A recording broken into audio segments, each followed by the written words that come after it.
Darmanin nous a fait une annonce. Écoutez. Alors, comment on arrête la drogue dans nos quartiers? Une mesure assez simple. La fin de l'argent liquide empêchera la constitution de points de deal. Un deuxième point qui est très important pour lutter contre la drogue ou la criminalité organisée, c'est la reconnaissance faciale.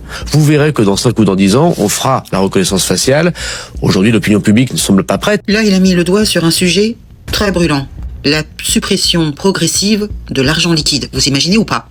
Et la mise en place de l'euro numérique. Une monnaie européenne numérique. Et c'est pas fini, vous avez la généralisation des technologies de surveillance, comme la reconnaissance faciale. Le tout emballé dans un joli paquet. Lutter contre la délinquance et le trafic de drogue. Mon œil. Alors qu'en réalité, c'est bien plus sournois que ça. L'argent liquide, c'est le mal. Mais pas trop quand il remplit le PIB. Vous le saviez ça? Que l'argent de la drogue rentre dans le PIB de la France.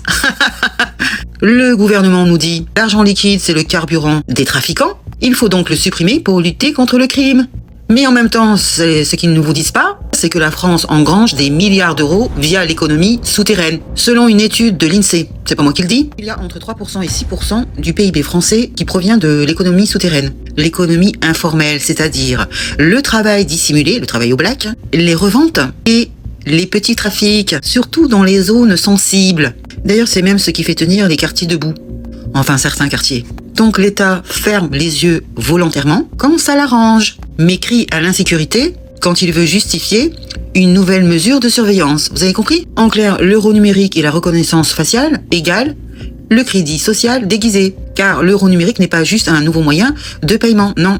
C'est une monnaie programmable. On pourra imposer quand, où et comment vous dépensez votre argent. Voilà ce qui va se passer. Imaginez, vous avez acheté trop de viande rouge ce mois-ci, paiement refusé. Vous êtes en grève, votre accès au transport est suspendu. Vous manifestez trop, vos paiements seront limités à 50 € par jour. C'est bien ça. Couplé à ça, avec la reconnaissance faciale. Déjà testé à grande échelle lors des JO de 2024. Rappelez-vous, je parle des JO de Paris. Et voilà comment on se retrouve avec une machine à contrôle social à la chinoise, sauce Bercy. C'est beau, hein? La vraie cible, c'est qui? Ce n'est pas les dealers, mais vous, moi, les gens honnêtes qui travaillent. Parce que le discours officiel, on veut bloquer l'argent sale. Mon œil. Mais dans les faits, qu'est-ce qui se passe? Dans les faits, il faut savoir que les vrais barons du crime utilisent déjà des crypto-monnaies, des sociétés écrans ou des paradis fiscaux. D'ailleurs, même dans les hautes sphères, hein.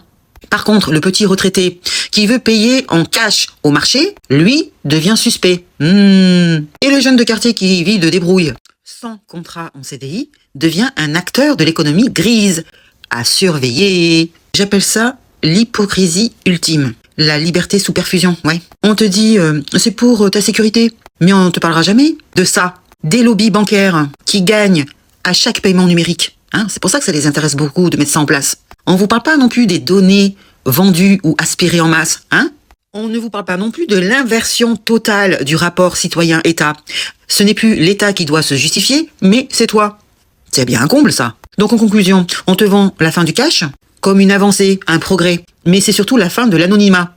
C'est la fin aussi de la marge de manœuvre, la fin de ta liberté, de faire ce que tu veux avec ton argent. Et pendant qu'on regarde les dealers, l'État, lui, passe en mode Black Mirror, en toute tranquillité. Juste une dernière question. S'ils mettent ça en place, l'euro numérique, on va faire comment pour voyager? Parce que dans les autres pays, c'est pas comme ça que ça se passe. Hein. Vous allez en Afrique, vous allez en Amérique du Sud, ils ont que du cash. Alors on fait comment? Avec ta carte là?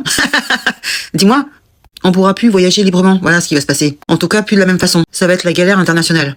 Parce qu'aujourd'hui, tu peux aller au Maroc, tu peux aller en Thaïlande, tu peux aller au Brésil. Tu retires 300 € en cash, tu changes à l'aéroport ou dans un souk local. Tu vas payer ton taxi, tu vas payer ta street food, ton auberge, etc. Mais avec la monnaie numérique de la BCE, comment ça va se passer? Tu ne peux plus retirer, tu ne peux plus changer l'argent, tu ne peux plus acheter librement, ta carte programmée pour l'Europe ne fonctionne plus, ni au Maroc, ni nulle part. Donc on va faire comment? Il faut savoir qu'en Afrique, il y a 81% des transactions qui se font en cash. Il y a même beaucoup de zones où le réseau téléphonique n'est pas fiable. Alors, nous parler de portefeuille numérique, tu parles. Et en Amérique latine, c'est pas mieux. L'instabilité monétaire pousse les gens à privilégier le dollar en billets. L'argent liquide est une protection contre l'État. Faut bien comprendre ça. Eux, ils l'ont bien compris en Amérique latine. Faut savoir qu'au Japon, société ultra-tech, mais très attachée au liquide. La culture japonaise, figurez-vous, valorise la discrétion, la vie privée. Et beaucoup préfèrent payer en espèces pour rester autonomes et discrets. En Asie du Sud-Est, même si des pays comme la Chine ou la Corée du Sud sont très avancés numériquement, la majorité des petits commerces acceptent encore et surtout du cash. Faut le savoir ça. Donc en clair, hors de l'Europe, l'argent liquide est roi, ou au minimum vital. Je suis sûr que les ultra-riches, eux, auront toujours droit à l'argent liquide, mais les pauvres, eux, ils auront droit au QR code, peut-être sur le front, je ne sais pas.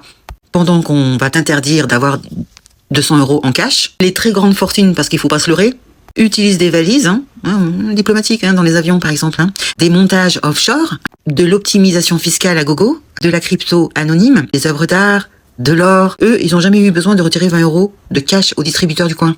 Ils ont toujours du liquide sur eux. Regardez les mariages fortunés, comment ça se passe. Ils ont des valises pleines d'argent et c'est comme ça qu'ils payent leur machin plein air là.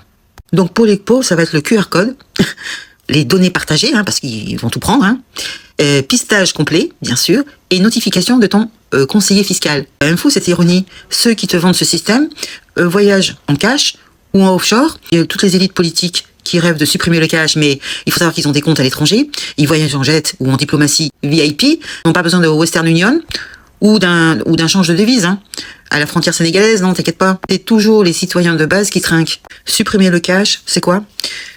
Au nom de la modernité, soi-disant, c'est couper les ailes à ceux qui veulent encore voyager librement dans le monde. Dites-moi en commentaire ce que vous en pensez. Continuez toujours à payer en cash ou vous utilisez votre téléphone ou votre carte bleue. Moi, j'essaye au maximum de payer en liquide. Voilà. C'est la seule chose qu'on puisse encore faire. Eh bien, il faut le faire encore. Continuez. Je vous dis à très bientôt. Salut les gueux, ciao.